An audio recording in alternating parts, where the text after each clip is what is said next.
Good evening, friends, and welcome to Eastern University's Faith Forum program, which is co-sponsored by the Campolo Center for Ministry and the Office of Faith and Practice. A warm welcome if you're a visitor this evening, and for those also watching on live stream, we welcome you. My name is Joseph Modica, and I serve as the university chaplain.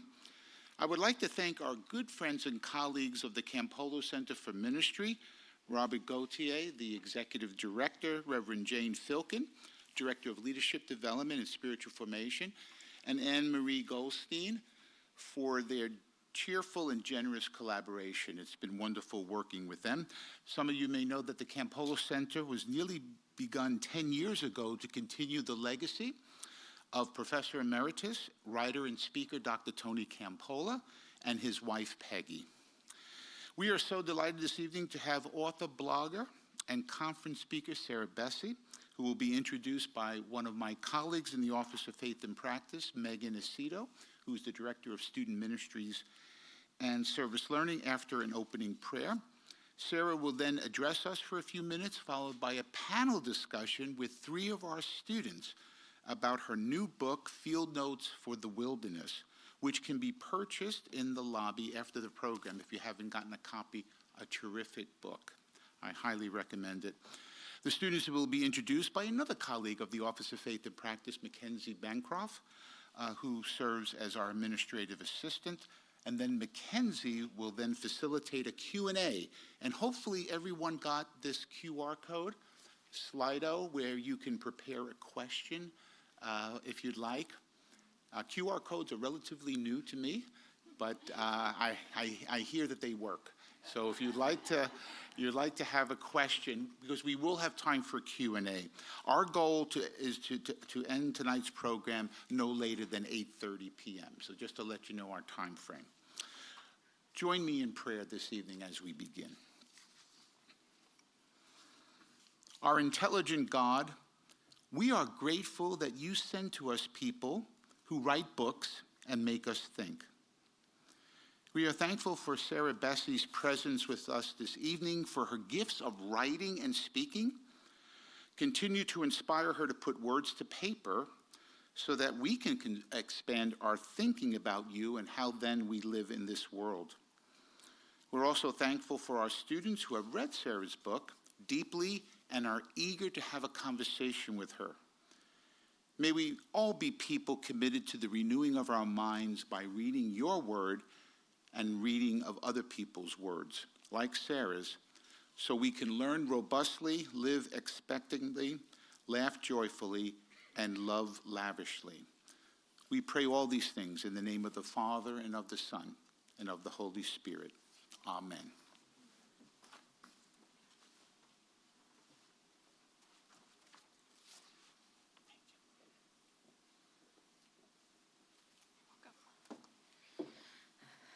Well, good evening, and thank you so much for being here. As Joe mentioned, my name is Megan Aceto. I'm the Director of Student Ministries and Service Learning here at Eastern in the Office of Faith and Practice. And I have the distinct honor of introducing our guest and Faith Forum speaker, Sarah Bessey. I want to thank Dr. Modica for the invitation and honor.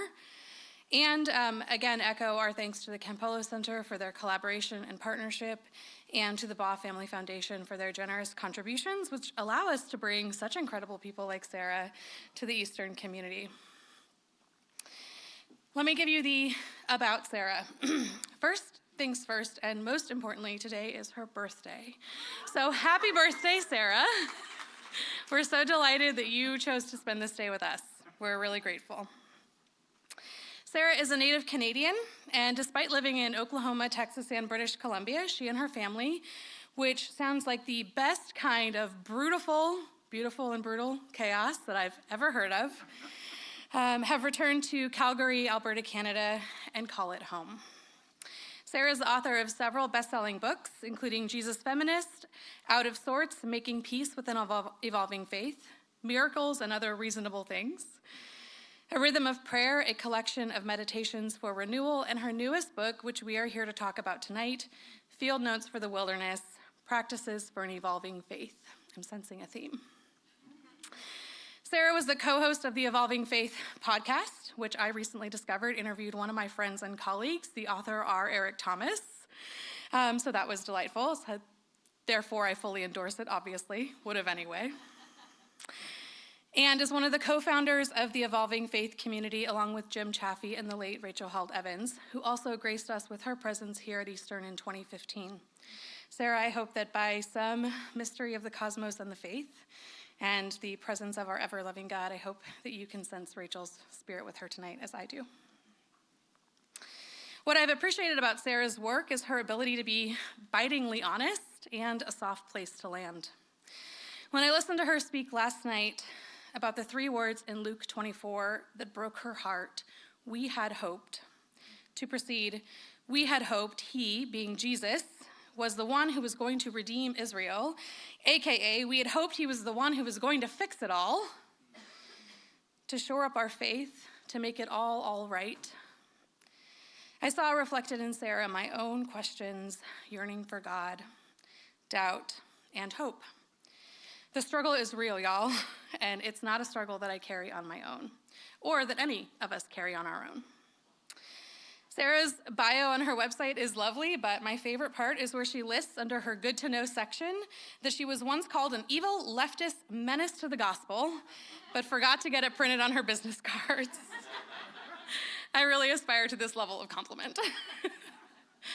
I'm grateful this evening to welcome you, Sarah, to this space. If you attended the Campolo Colloquies last night at Paoli Presbyterian Church, you know that she's already graced our community with her wisdom, her humor, and her faithfulness. And if you didn't, you'll have to take my word for it or catch the recording when it comes out. Sarah, thank you so much for being with us, especially on your birthday, and for this year's Faith Forum. Will you please join me in welcoming Sarah Bessey this evening?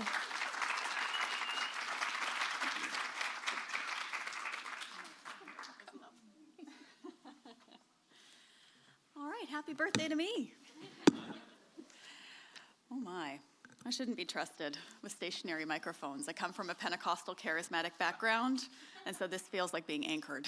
It's a little dangerous at this point.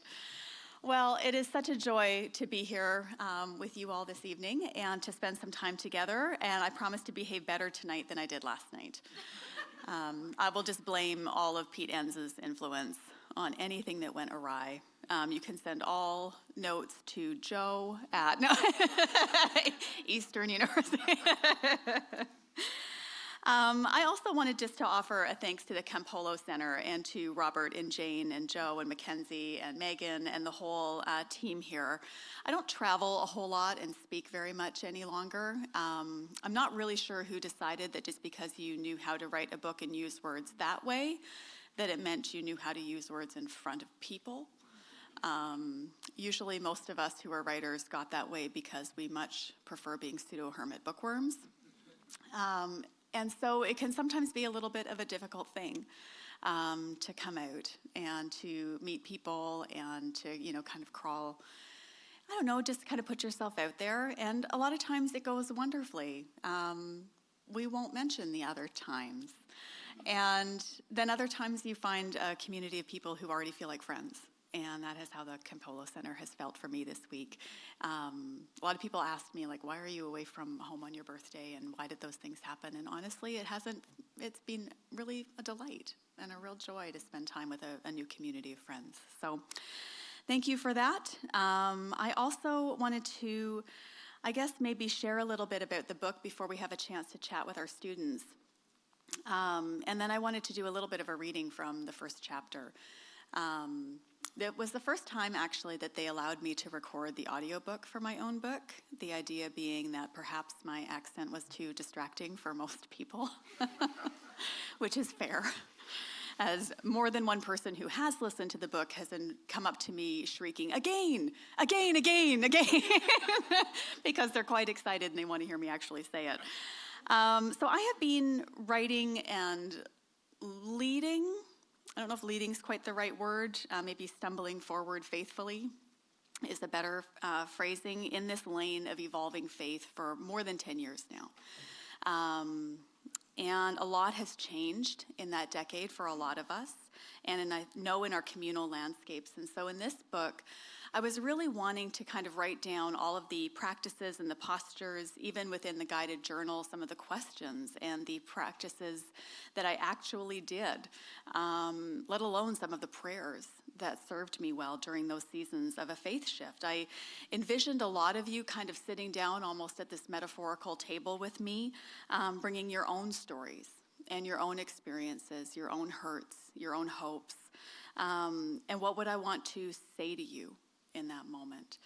I wanted to create something that was very nourishing and helpful, that I felt like you could kind of tuck into your back pocket for the rest of the journey. Being someone whose backyard is Banff, in Alberta, we spend a lot of time in the mountains, and so oftentimes we use things that are field guides.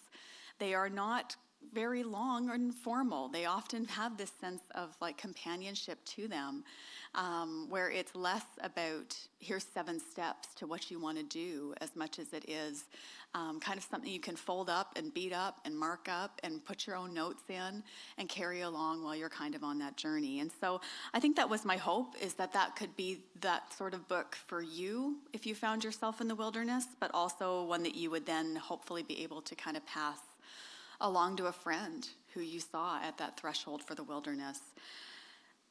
And so it was born not really from a sense of expertise, because God knows that would be hilarious in an attempt, but rather to be kind of resolutely alongside of you or anyone else who kind of finds themselves at that scary threshold to the wilderness thinking, what now?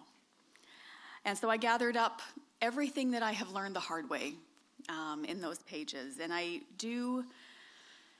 it feels a little bit quaint nowadays, I know, maybe even a bit precious and overly earnest, which I have definitely been accused of being.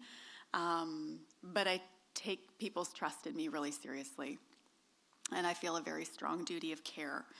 And so it is my genuine hope that something in there would bring some freedom and some clarity and some goodness and maybe even possibly a bit of hope to folks. And so it kind of is using some of the aspects of story and memoir for sure, because there's nothing writers like more than talking about themselves. Self-mythologizing is just addictive work. And so, but I ended up trying to use a lot of the practices within the book, whether it was things like practicing wonder and curiosity or learning how to mother ourselves, moving more slowly through these seasons, and even how to find good spiritual teachers. Some of the things around cultivating hope that have become very meaningful and necessary for me. Even things like discovering and naming what we want to be for instead of just settling for what we're against, as important as that work is. And so one thing that a few people have asked me about, and I thought I'd mention before I before I read a section of the first chapter, is the book is actually set up as letters. And that is something that was not actually supposed to be in the final version of the book. I initially wrote it that way because I wanted to almost force myself to write it in a way where it was actually landing for the person who was reading it. I think if for any of us who have found ourselves in the midst of a faith shift or doubt or questions or found ourselves kind of on that sort of path or threshold, whatever language you want to use for it, there's a lot of people who talk about us. And oftentimes there's a lot of pearl clutching and there's a lot of fear. And so for me, it was really important to be able to say, this isn't for them. It's for you. And one of the things that I kind of had in mind, so if you've happened to have finished the book and you read all the way through the acknowledgments, this won't come as a surprise to you, but often when I'm writing a book, I will try to almost picture someone who stands in, sort of, for the audience, almost like functions like an icon of someone who I'm writing to. I think it's been helpful for me as a writer because oftentimes when you try to write everything for everyone, you end up saying nothing to nobody. And so it helps you be a little bit more focused and specific. And for me, the images that emerged as I was writing these letters were the kids who used to be in our youth group 25 years ago. Because those kids, I was practically a kid at the time. And I remember them coming to my house every Wednesday night. Let me disabuse you of one thing. I was a very bad pastor's wife. Not good at it at all. But I did love these kids, and I loved them very much. And these girls in particular would come over to my house every week. And I wasn't maybe good at performing the pastor's wife role, but I was really good at making grilled cheese and asking questions and hanging out. And so we spent just hours going through their lives, walking alongside them when they were 13 to 18 years old. And in the 25 years since then, we've held on to each other. We don't live anywhere near each other. They've all grown up. They've gotten married and gotten divorced and had babies and had careers. And the gap that felt so wide between us now feels really small. And yet they still often come to me, or when our paths happen to cross in certain cities, and these were the questions they were asking me. And so in a way, I was thinking of Amber and Bianca and Keely and Abby and all the girls who used to sit on my couch, and thinking, if they were here, these are the things that I would want to tuck in their pocket. And I think that's maybe why it reads a bit more personally for a lot of folks. It's just nice that everybody else gets to eavesdrop now and then. So in light of that, I wanted to read you a section of the first chapter before we jump into our Q&A, and then we'll get going. So, dear wanderer, welcome, welcome, my friend. Here you are at the beginning, and isn't that a sacred place to be? There are a lot of reasons why folks like us find ourselves in the wilderness, and right now, it's even feeling a wee bit crowded.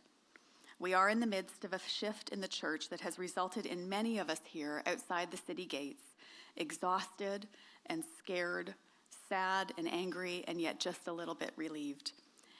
You don't have to have it all figured out right now.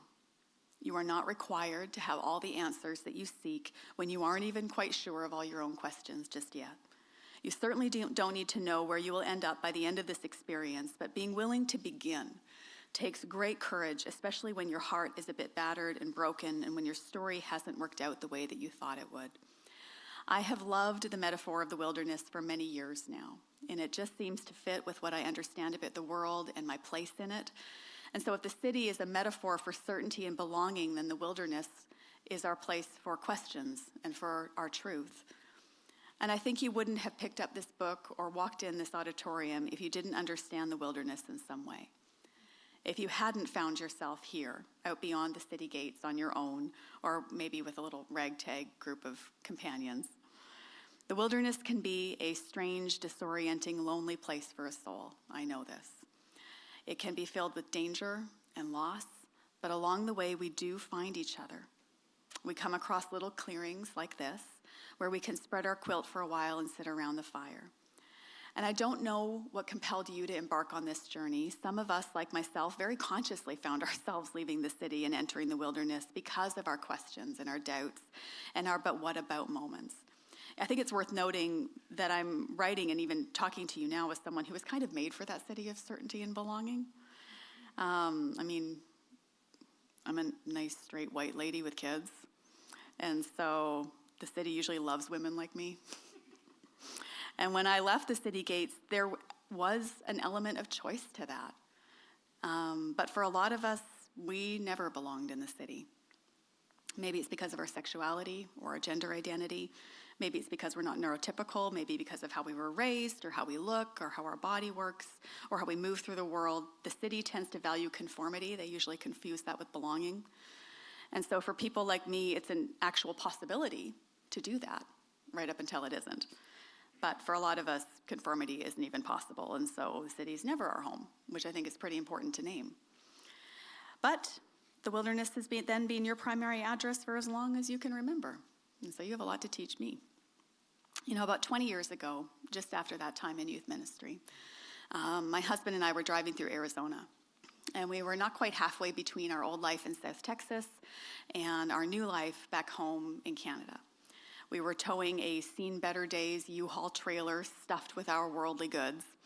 And note, in our case, worldly goods meant a lot of particle board furniture from Target and secondhand books. The sheer volume of the latter had nearly cost us many a friend who had naively shown up to help load that trailer. The August heat was radiating off the road, but we kept the windows open because our air conditioner was never able to keep up with the American Southwest. Hot air thundered into our old Chevy, whipping my hair out of its ponytail. My legs were stuck to the seat. It felt like I had been hot for years, and maybe that was true.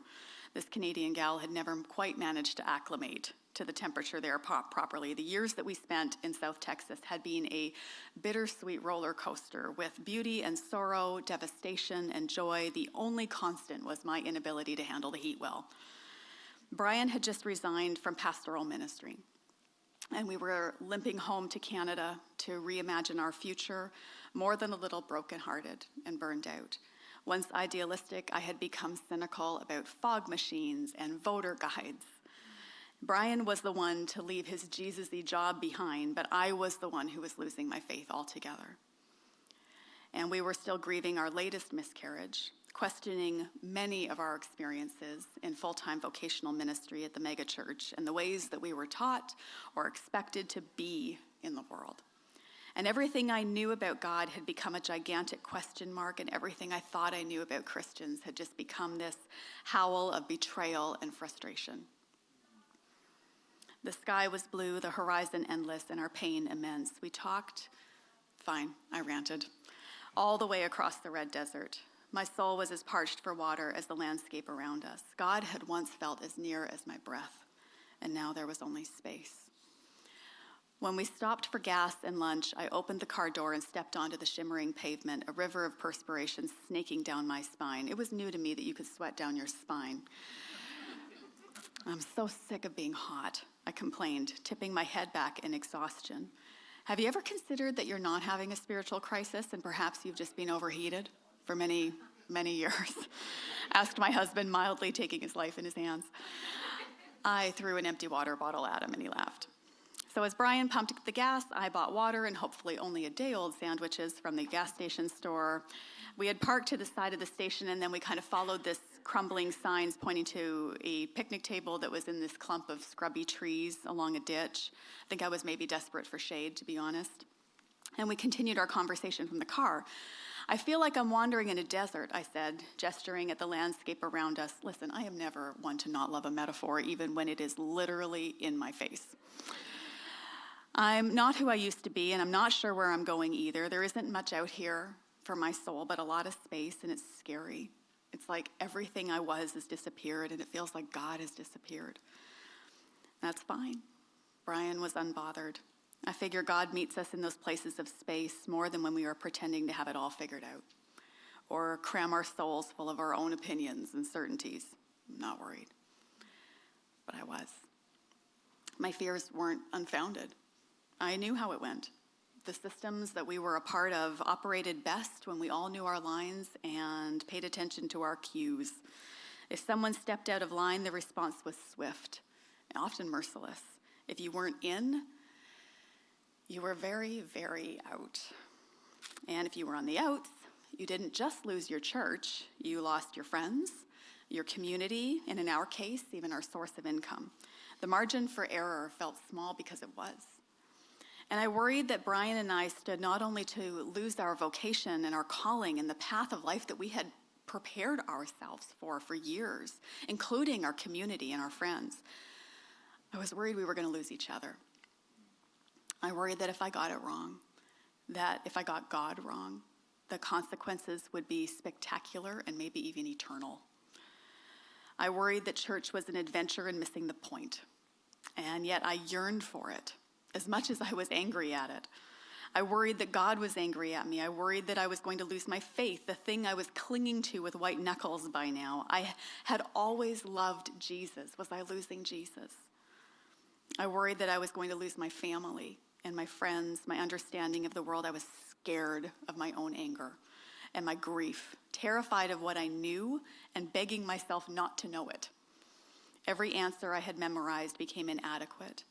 And when we fell silent at the picnic table, I realized we were hearing something. Was that the sound of water in the desert?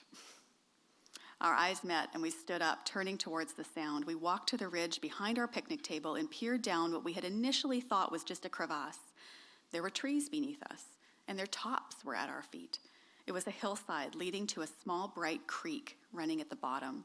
We scrambled down the bank and farther into the trees that had been below our line of sight, lower and lower towards the river. We reached the edge of the Laughing Creek, skidding the last few steps, and without thinking, I kicked off my dusty sandals and walked barefoot right into the water. The light came through the trees, and I could see clear to the bottom of the creek. And I knelt down right into the red rock bed and plunged my hands into the cool water, groaning out loud with pleasure, and my soul and feet rejoiced. Cupping my hands, I lifted the water to my own bowed head and opened my palms, allowing the water to run down the crown of my head, dripping along my hair and my neck. Over and over, I baptized myself in the desert's water. After what felt like an age, I finally looked back at the bank. Brian was perched on a rock with his own now bare feet dangling in the water, watching me with a smile. "Isn't a literal stream in the desert a bit too on the nose?" I called. "God's such a show-off," he said comfortably, leaning back. I stood up, water running down my legs and dripping from my fingers. My hair and shirt were damp but already drying in the heat. This was just a small brook in the desert, hardly worth noticing to most people, hiding behind a humble roadside gas station. But it felt like my first glimpse into something true.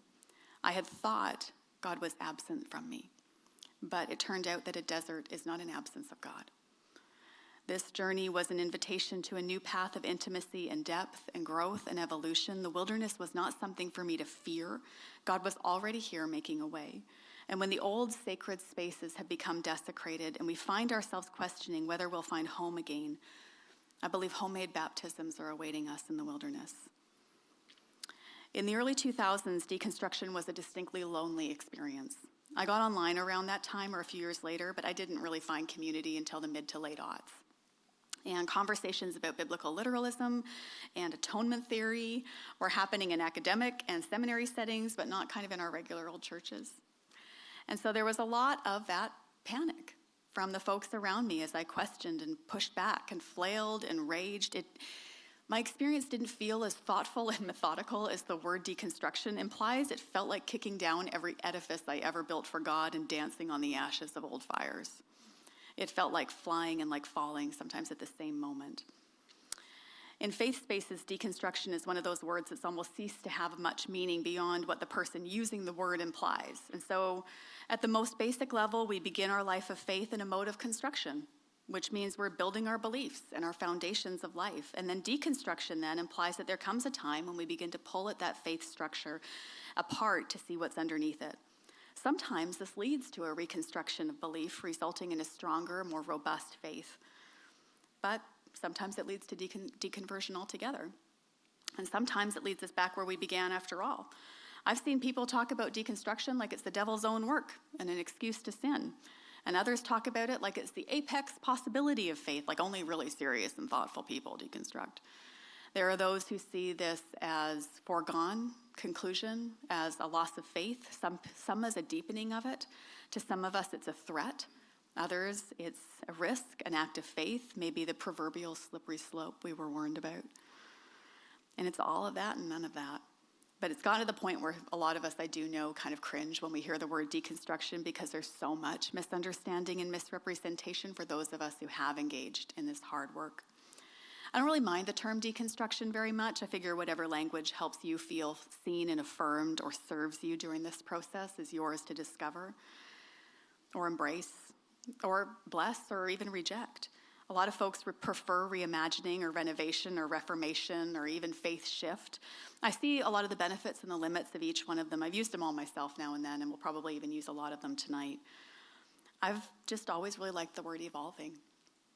I think it helps me do what Father Richard Rohr calls transcend and include.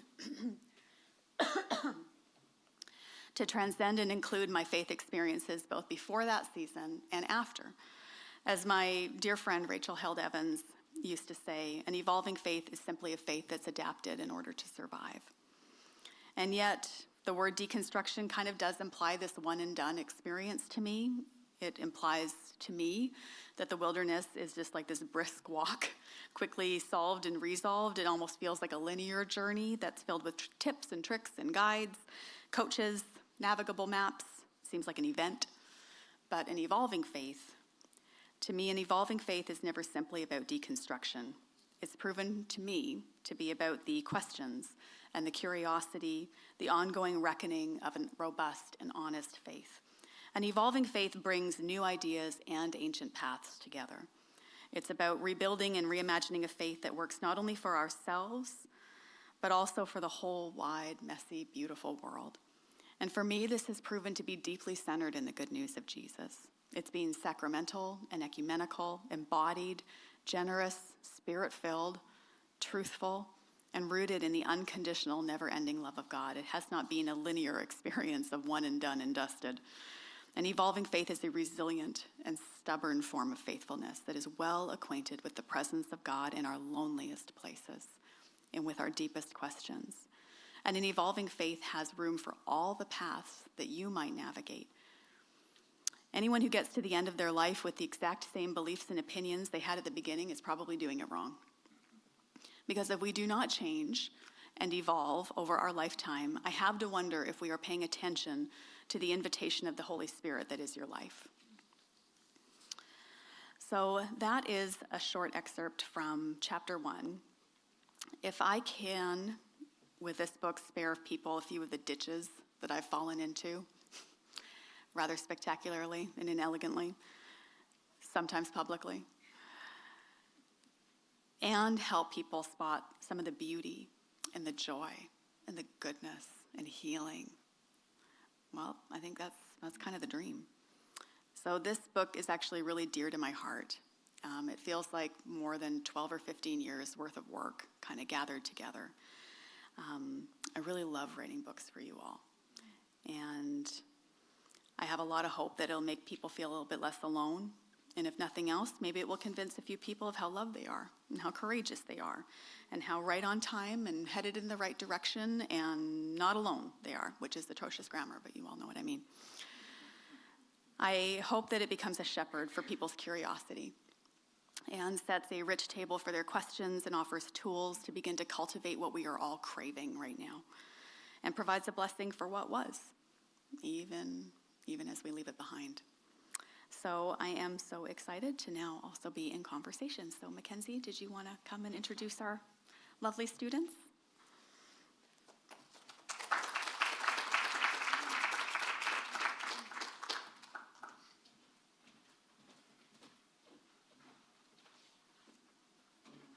I'm going to invite our amazing student, pick that up in a minute, invite our amazing students up. I'm very excited to hear their questions. They've been reading and are very excited to participate in this conversation with you.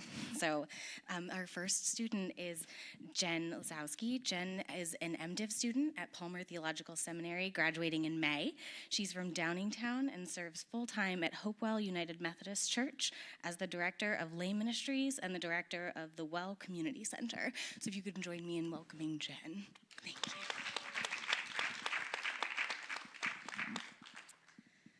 Our next student is Stefan Williams. He's a first-year student. He is a professional musician and a student athlete on the men's soccer team here at Eastern, as well as enjoying music. That's on there twice. He also just performed in the musical here at Eastern University this past weekend. So if you join me in welcoming Stefan, we're very glad that he's here.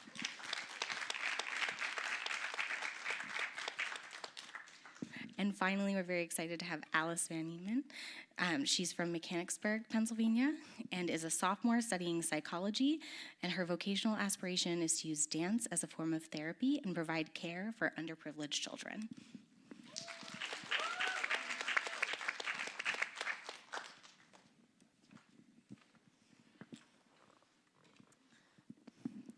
I'm going to invite you guys to ask questions as the chapters progressed. They each had kind of a specific set, so we'll start at the beginning. Well, Sarah, my first question is actually based on a portion of the book that you just read, differentiating between deconstruction and evolving faith. I found that to be very helpful because I agree with you that I think deconstruction can be kind of a buzzword and maybe have this fear that if I deconstruct, what will be left, and will there be anything left? And so I would love if you could just maybe explain a little bit more about this sense of evolving faith and how that might be more helpful and hopeful. Yeah, I think maybe, I don't know for sure when deconstruction kind of jumped the shark, but it does feel like it kind of did. And mainly because I think mainly part of the reason why is because it does feel a little bit weaponized sometimes against us. And so I love the phrase evolving faith, and that was part of the reason why we ended up using it for the community and conference that Rachel and I started. We realized it was a word we had in common in a number of our books. So Rachel and I were writing alongside of each other for more than 10 years. And I think it was her first book. It was eventually retitled Faith Unraveled, but it was originally titled Evolving in Monkeytown, which is still my favorite because she, a big part of her own journey began because she began questioning literal accounts of like a 6-day creation in Scripture. And Monkeytown is because that was the nickname for Dayton, Tennessee, where she lived, which was the site of the Scopes monkey trial in the 20s, which was kind of like this public pitting of like creation versus evolution, which is a really interesting story if any of you hasn't had a chance to take a look at it. So when you're in a context like that and you begin kind of being like, hey guys, maybe we should think about this, it was electrifying. And then we began to realize that work and that word showed up in a lot of our work over time. And then when we had the very first Evolving Faith conference, we started planning it in 2017, or dreaming about it in 2017, and the first one came in 2018. It's been going ever since. I remember some people kind of scoffing initially, like they thought it meant that we thought we were more evolved than everybody else. Or like it was like a stopping point, like everybody had to agree or kind of get to that point. And I think that's part of the reason why Rach was really careful at that event to kind of say, no, like it's about adapting in order to survive, right? And so sometimes we have to let our faith adapt in order to survive. But that doesn't mean to me that everything that was before then disappears. I think one of the things that the benefit of years of doing this has given me is something akin to wisdom, which feels kind of cringy to say out loud, but we're just going to go with that. And I think that wisdom is like, I don't have to hate everything that used to be. And I don't have to resent it, and I can bless even a lot of the people who made mistakes along the way as very earnest and sincere. It let me have the room to bring along the things that were still precious to me. I talked about this a little bit in my second book, Out of Sorts. There was a church historian and theologian named Phyllis Tickle for a number of years whose work was deeply influential to a whole generations within the church, so I'm certainly not unique in this. But she used to talk really openly about how every 500 years the church kind of has a rummage sale. She talks about this in particular in her book, The Great Emergence. If you want to check it out, it still feels, at this point to me, very prophetic. But she talks about how every 500 years the church kind of has this rummage sale.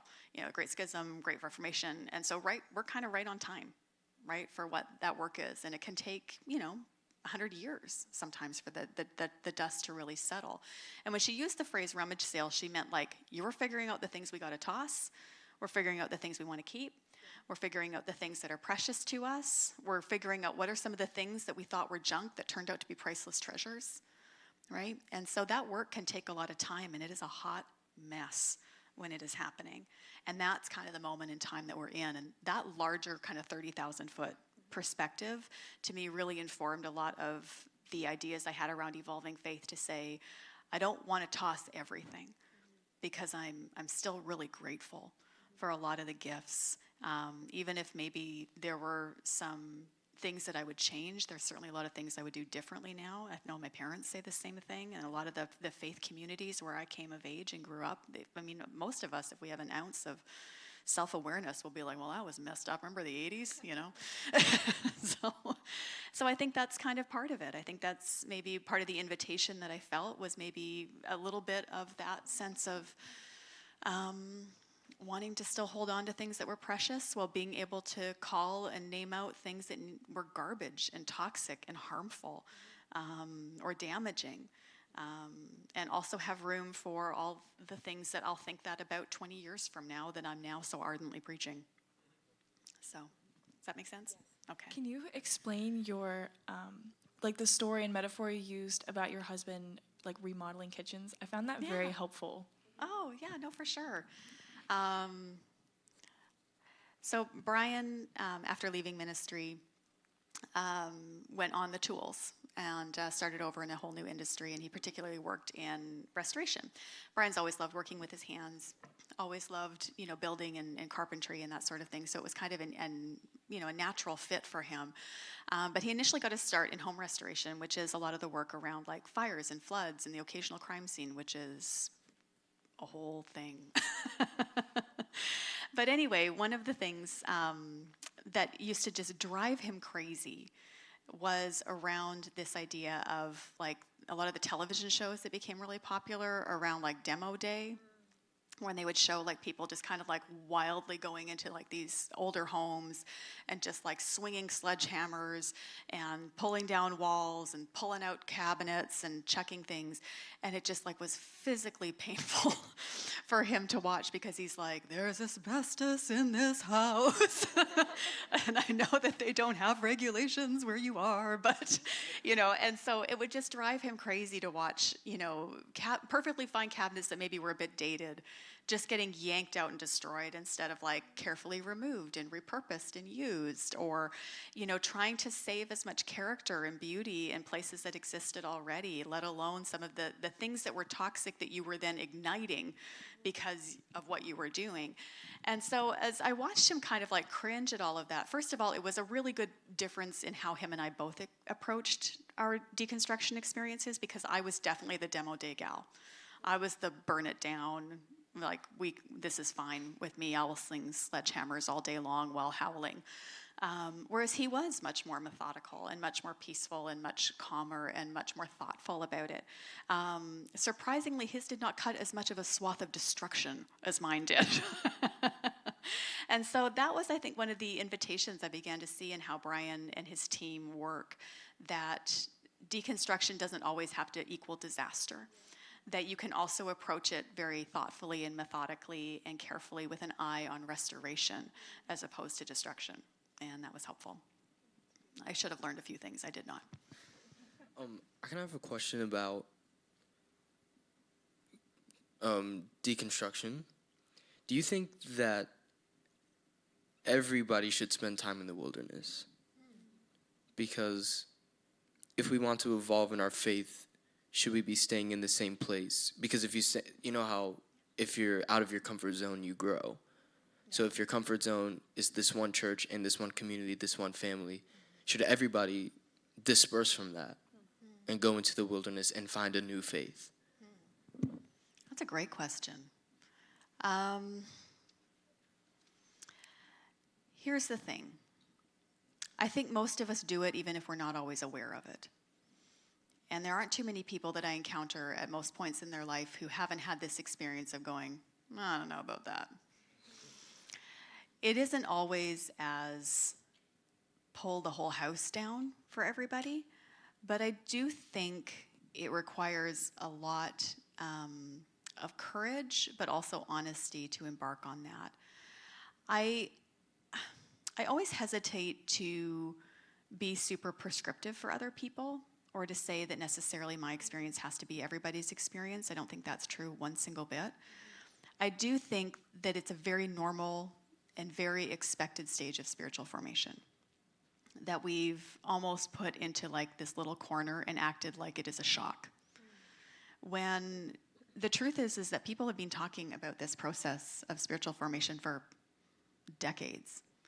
And one of the things you begin to realize as you start to look into it is that there's even like whole studies and formats and books that are kind of identify a lot of these different things. I think the problem is, like, so for instance, you have like Richard Rohr's, first half of life and second half of life. You have, I talk in the book about Brian McLaren's 4 Stages of Faith, which I think is a kind of a simpler version than a lot of other folks, and so pretty accessible. And then there's ones like James Fowler's 6 stages of faith where, talks about like, most of us kind of begin at this, if this, then that kind of literalism. The problem is I think a lot of our faith communities are set up to function best at that stage, right?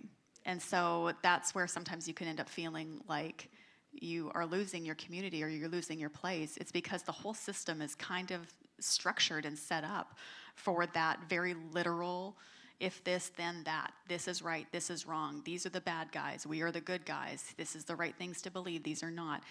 And you can stay there for a long time. I think it does require a certain element of like, I don't know if it's innocence and sincerity or not. There's a lot of people I know who can stay there for decades and seem very content with that.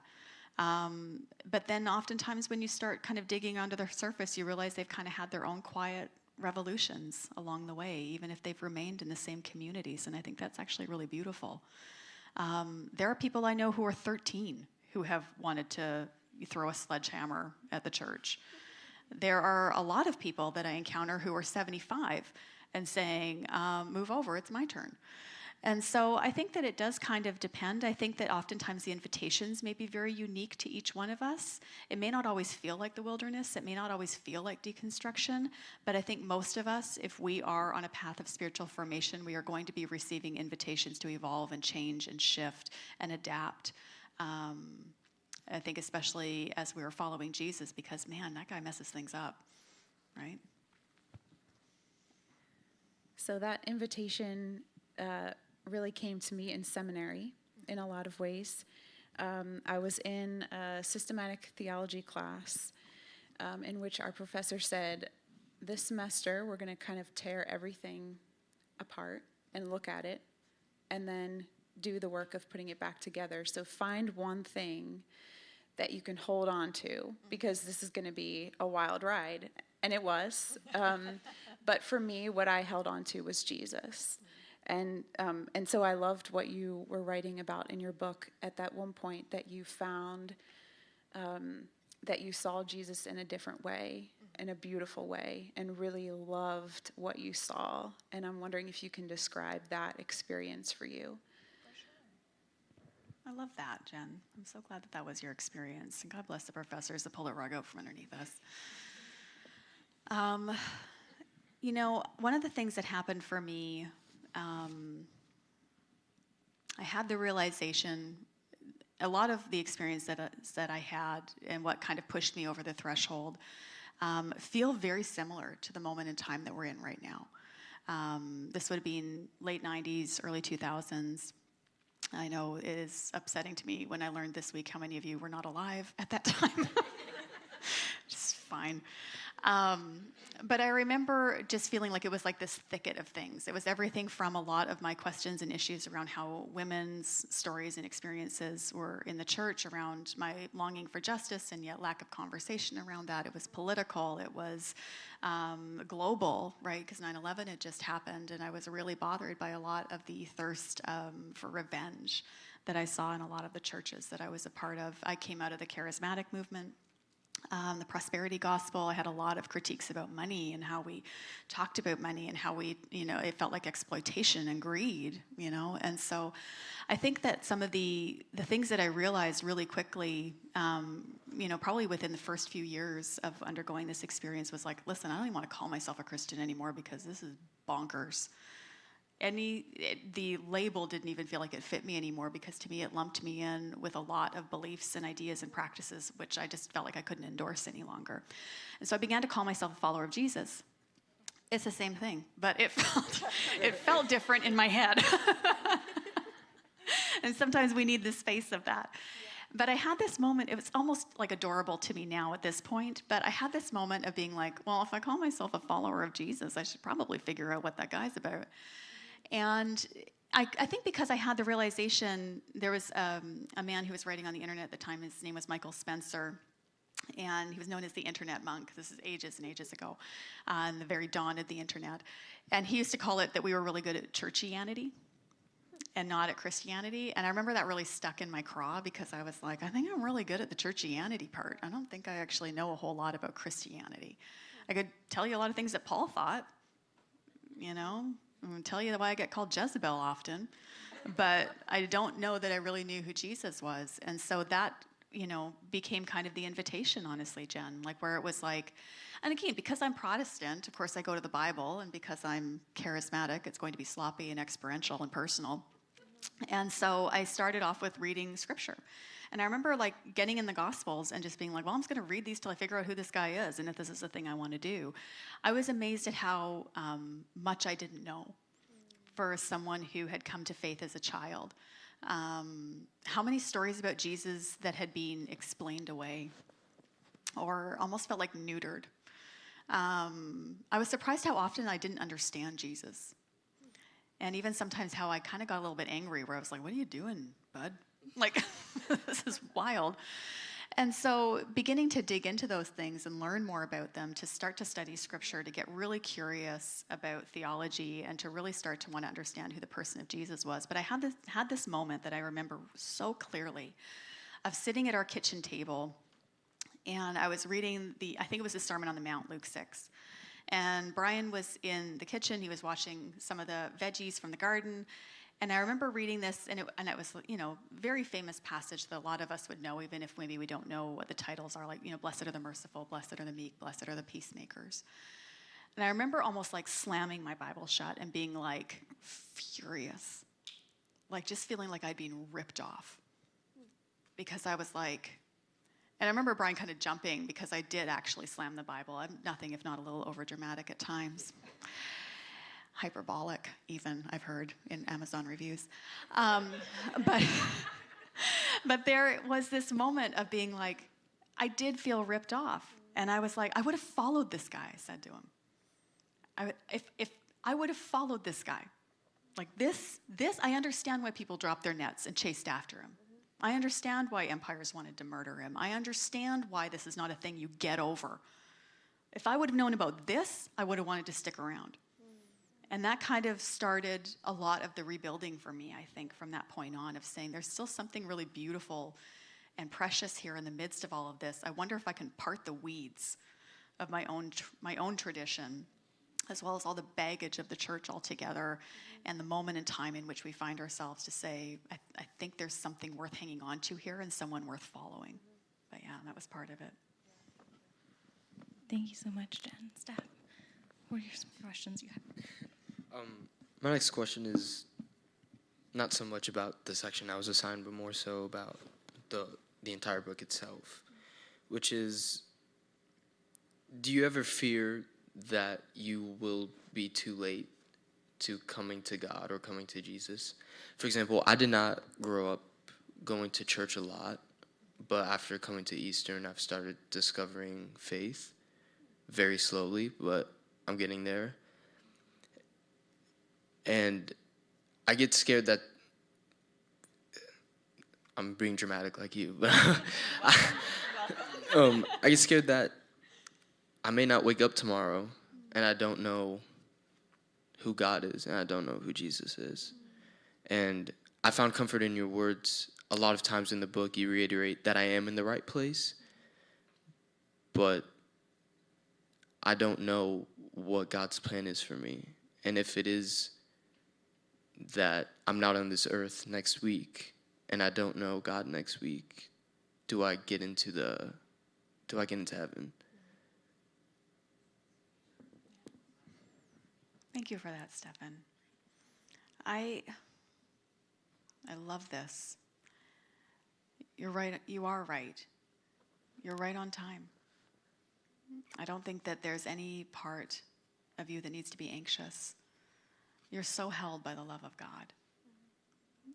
Last time I checked, the love of God is not dependent on any of our right opinions or on any of us being able to say magic words or get it right 100% of the time. I think your seeking is beautiful.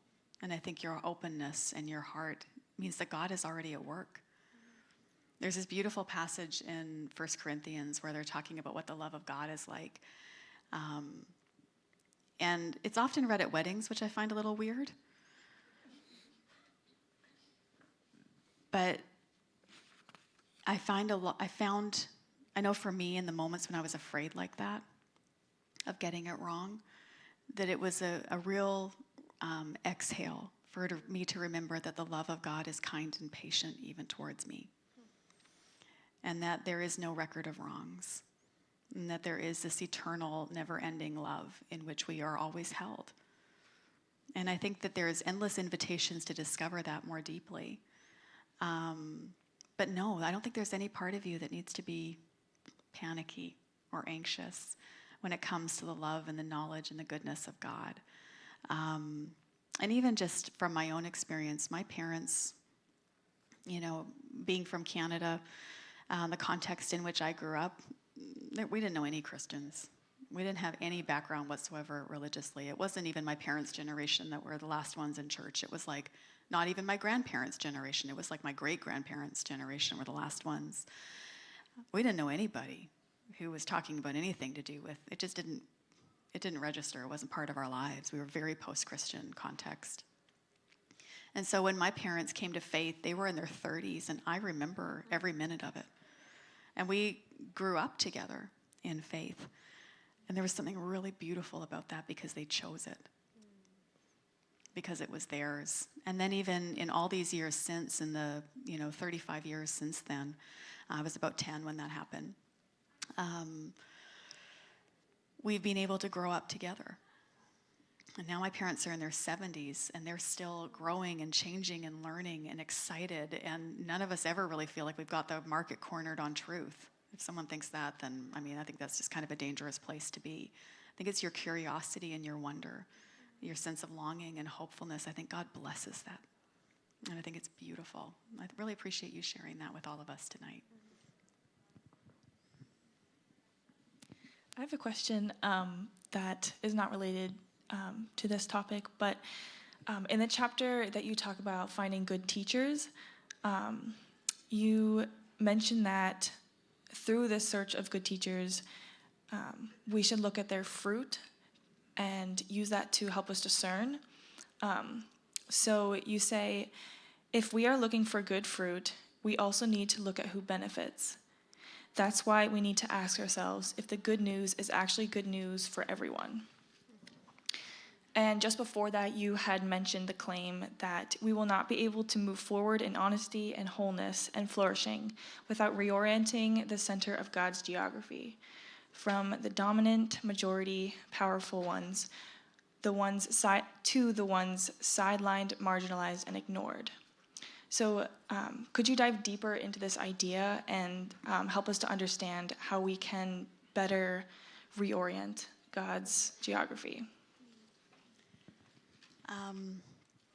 I think one of the things that oftentimes we struggle with when we begin to move through growing up in a lot of ways is starting to realize you got to figure it out. It's like the moments when you all of a sudden realize like you're the grown-up in the room. It's the worst. And nobody's coming to rescue you, right? There's nobody you get to abdicate, adulthood to. And I think it's very similar in terms of Scripture. I remember having that like dawning moment of panic when they gave my eldest daughter to me and they were like, away you go home. And I was like, by myself, like with his baby child. So there was this sense of like, okay, you've got to learn how to do it. And I think sometimes when we hit that moment of wanting to kind of have wisdom that we haven't earned yet, we'll try to borrow it from other people, and I think that's helpful. And I think there's a lot of goodness in a lot of the practices and a lot of the learnings from generations around us right now, as well as cross-generationally, from people who are younger than us, from people who are older than us.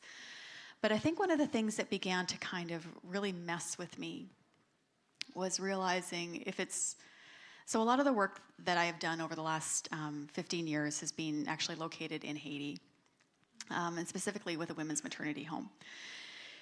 And there's a million ways where that has reset and healed and opened my eyes and been helpful and good. But I think one of them was all of a sudden realizing how much of the garbage I used to think was gospel actually didn't apply there. And it didn't feel like good news anymore.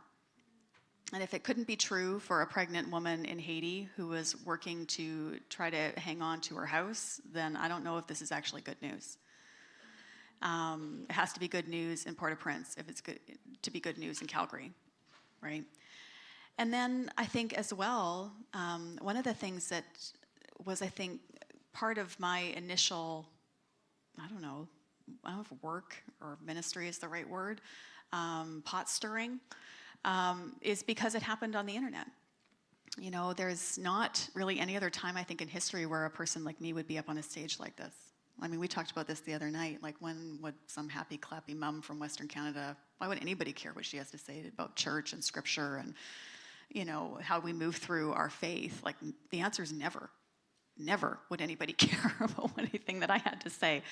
And so the openness of the internet meant that people like me, people who never would get past the gatekeepers, people whose stories had maybe been sidelined or silenced, which is, I know, a bit rich coming from a nice, straight, white, married lady. But there was this sense of like, okay, I think there's a lot of stories like ours, right, that aren't being told. And as we were writing on the internet at that time, we began to kind of find each other, almost. And we began to realize that God doesn't look the same to everybody and doesn't sound the same to everybody. We began to realize, like, hey, I love Jesus better when I hear from people who have a very different life than me and why they love and follow Jesus. I think I learned more about what it meant to be resilient and love and follow God from so many of the queer Christians that I'd got to know that had been, I don't know, if anybody has a reason to throw this thing overboard, it was a lot of the communities in which I was privileged to find myself. All of us who were the misfits, all of us who were on the margins, all of us whose stories maybe weren't being told, or at least weren't being honored. It always used to really aggravate me when people would call, like, being a voice for the voiceless, because I'm like, nobody's voiceless, you're just not listening. And so I think that was kind of part of it, was realizing, like, I think that the center of God's geography is actually in the margins. And that's the place where we should be moving. That's the place where we should be looking for good teachers and looking for good fruit. And then that begins to reset and heal things. For a lot of us, I think we begin to find each other. We begin to feel a little bit less alone. We begin to realize that our story is not the only story. And then even we begin to love God better, and we begin to love each other better. And I think there's something really beautiful about that. That's not to denigrate anybody's experience or to try to deny anyone's, encounters with God in sometimes some of those majority spaces. It just means that's not the totality of it, and you're missing it.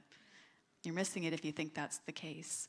And I think oftentimes that's maybe some of the invitation, is to start to cultivate some awareness and openness and hopefulness towards stories that are so different than our own. And I've been endlessly humbled and, brought forward, I feel, by sometimes just, contrary to this evening, shutting up.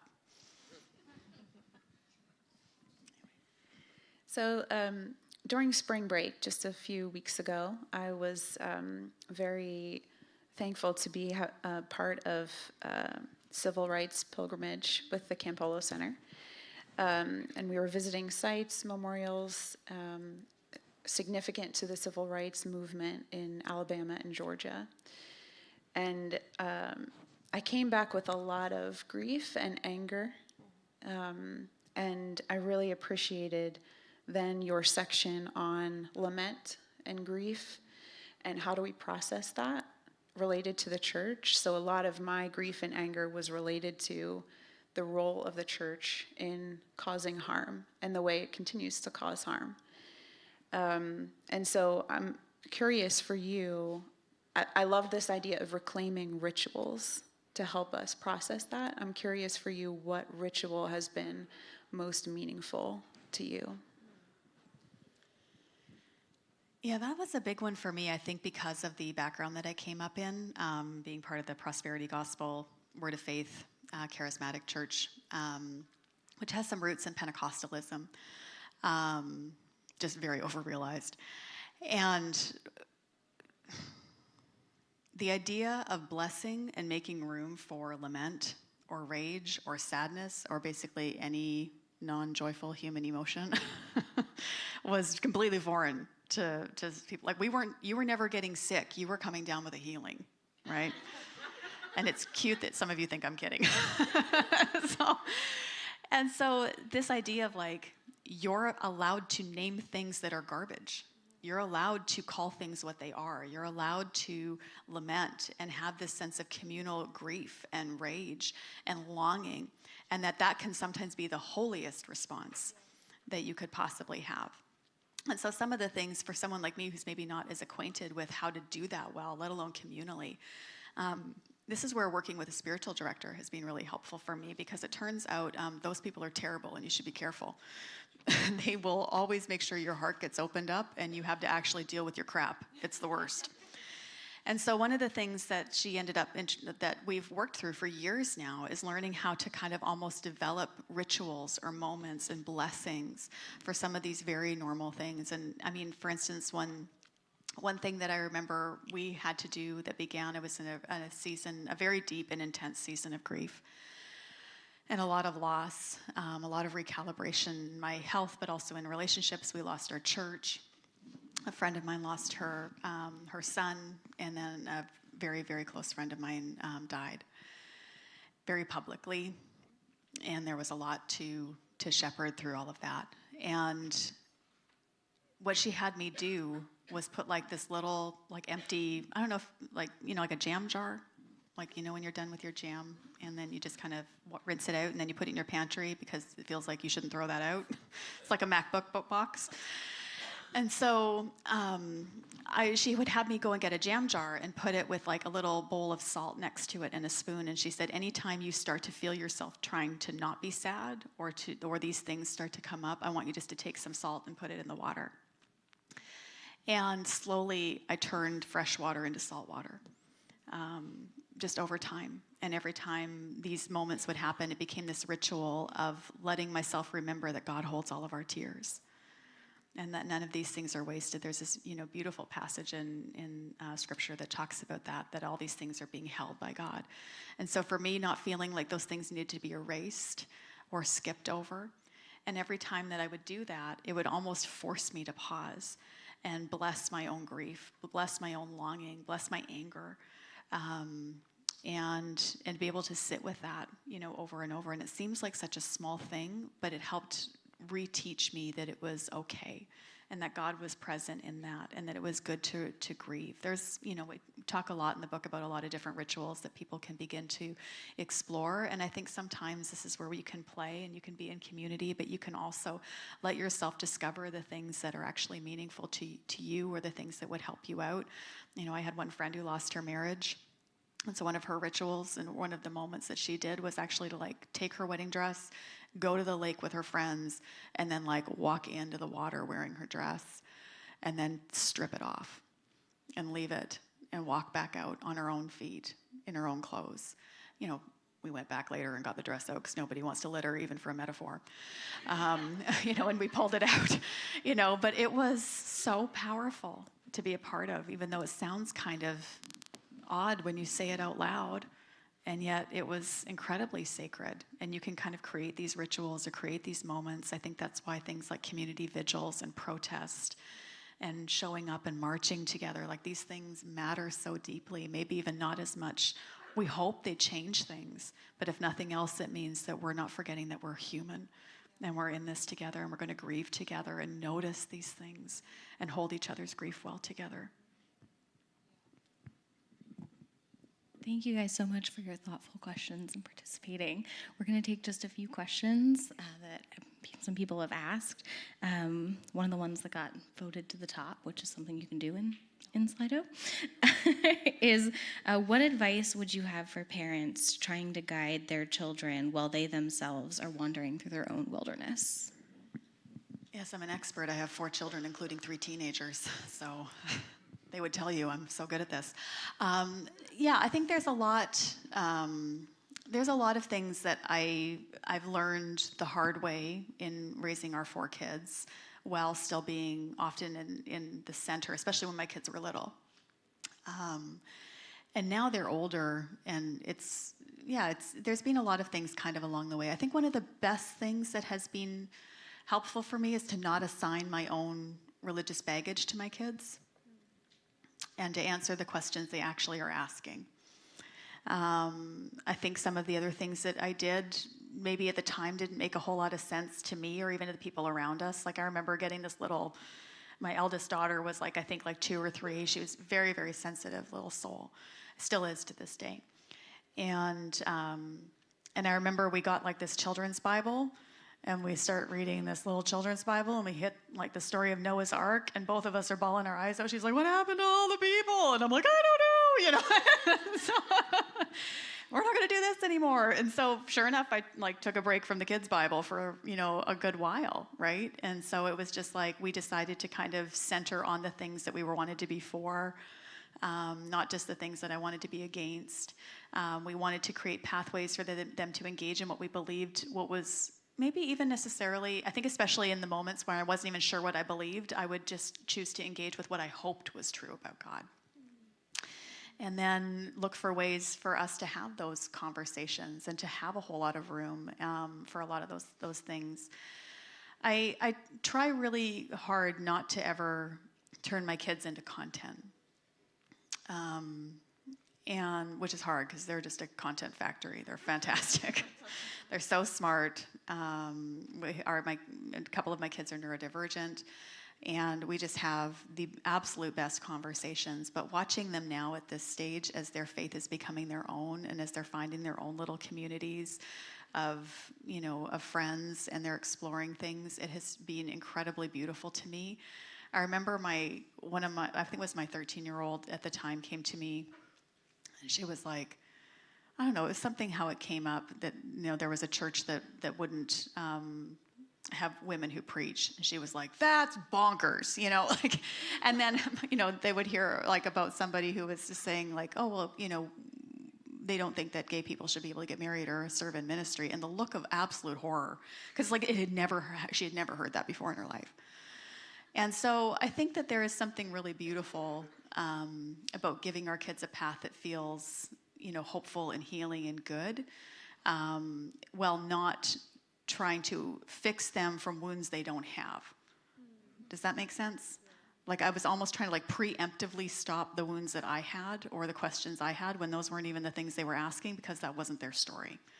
And so letting their story be their own, letting them, and I think the other thing too that has been really helpful for me, I don't always do this really well, I talk about this a little bit in the first chapter of the book where, like I said, my parents came to faith late in life. We grew up in faith together. We are still continuing to evolve together.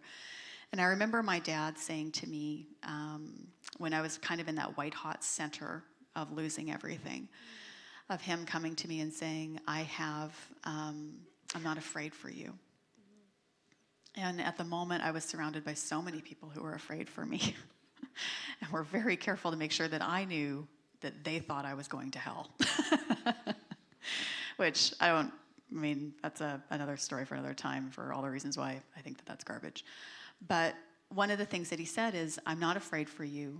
I believe if you're earnestly seeking God, you will find God, even if it looks very different than what I have found. And that has shaped a lot of my work within Evolving Faith, and it continues to shape even a lot of my parenting. I don't want to be an anxious presence about God for them. And I want to make sure that they know that they are loved unconditionally, that their belonging does not depend on them agreeing with me on everything, that this is their safe place and their sanctuary to explore and kick against and question and disagree. And that I want to be able to also say it might look really different than what I've found. And I believe so deeply in the wisdom and the goodness and the inclusion and the welcome and the beauty and joy of God's love. I don't think there's anywhere that they can outwander God's love any more than they could outwander mine. That's beautiful. Thank you. We had a question from a student that said, I see all the things I am against, but am struggling to name what I'm for. As a student, I sometimes feel like I don't have the freedom to speak what I find as moral. What would you do? This is a path that comes later on in the book, and I think is actually like probably one of my sleeper hits in it, because this is one that shifted my own life, and I don't know that I knew at the time how big of a deal it was. It was really easy to name what I was against. Super easy. This is trash, this is harmful, this is toxic, not that, not you, like whatever else. The hard part for me was beginning to articulate what is it I want to be for. And that to me was what ended up helping create a path through the wilderness, where I didn't feel like I was stuck any longer, where I had something like, what is it that I want to embody? What is the thing I'm actually hoping for? What is the thing I want to put my hands to and work towards? And to me, I think oftentimes you will find what that is at this intersection of what makes you angry, but also what brings you joy. And so sometimes it can start with something super small. But I think getting curious about your joy, getting curious about the things that are bringing you goodness, getting curious about the places that are bringing you pleasure, as well as the places that are, a cause of anger or hurt for you, there's often an invitation already waiting there for us. And sometimes it can start off very, very small. And sometimes it can start, in really obvious ways. But just even being able to say, this is a thing that I want, this is something I want to chase. This is something I want to see actually kind of be embodied in my life or in the world. And here's how I'm going to model that, or here's how I want to embrace that. Or even, I think that's one of the reasons why I like the word practices so much, is because it implies that you haven't figured it out yet. Right? That there's still room to try some things and figure some things out and flail around a wee bit and be like, well, I thought this was it, but this kind of isn't it actually. And, or I thought this was the answer and it turns out it's just a new kind of purity test, or, fundamentalism or whatever else. I mean, one of the examples I talk about in the book is a lot of my thinking around money. I think because of the prosperity gospel stuff, where I was like, well, I don't want greed and private jets and, this kind of nonsense. But then I was left being like, I have no idea how to talk about money. I have no idea how to be generous. I have no idea how to be a good steward of money that's not based on treating God like a vending machine, or like somehow people who are rich are holier and better than the rest of us.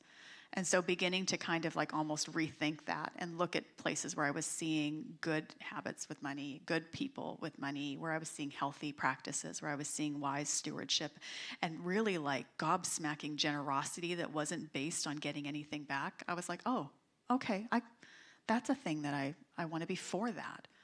I want that you would be able to tell from my bank account what my priorities are actually. And so I think that sometimes there's some paths that are often hiding for us in the midst of all of that. If evolving faith is a form of adaptation, why do I feel like I am morally compromising on who I am when I feel like I am firm in my beliefs? Can I be content with that? Yeah, I think that's one of those aspects of this that is really hard, is feeling like you've lost yourself and even lost the things that have made you who you are. And so I think this is part of where it is really important to slow down. I think one of the instincts that we have when we find ourselves at these sort of thresholds is to just run for like the nearest site of certainty we can find. And so we will look to anybody to give us back our certainty. And so that's why sometimes it can feel like, well, here's all this list of things that I always thought was wrong or evil or bad, and now I'm starting to wonder, maybe not. And so now what? Does that mean that I'm now evil and bad? Does that mean that now I'm someone who's kind of morally gray or is on the slippery slope? First of all, you probably are on the slippery slope. Welcome, it's a toboggan ride. And the other thing I think in the midst of all of it is by slowing down a little bit and not even speaking to yourself. I remember Dr. Hilary McBride saying once, she's a great embodiment coach, if you haven't had a chance to encounter Dr. Hilary McBride's work, and also fellow Canadian. But one of the things that she talked about is saying that once upon a time, somebody handed you a harsh inner critic and told you it was the voice of God. And when I look at a generation, I think especially of people who are evangelical or evangelical adjacent, it feels like they have almost baptized that harsh inner critic and called it the voice of God. And one of the things that I have found in my own walk with God, my own relationship with God, but also in all of my years of study and scripture and in relationship with other people, is the voice of God is not going to sound like that. It's not going to sound like the voice of the accuser. It's not going to sound like shame. It's not going to sound like anger. It's not going to sound like a finger that is pointing at you. You know, I think that beginning to almost heal what we believe about God happens before we can, it is almost the deeper work, right? It's like, it's not even just, am I being morally compromised, or what are the things that now I'm gray in that maybe I wasn't before?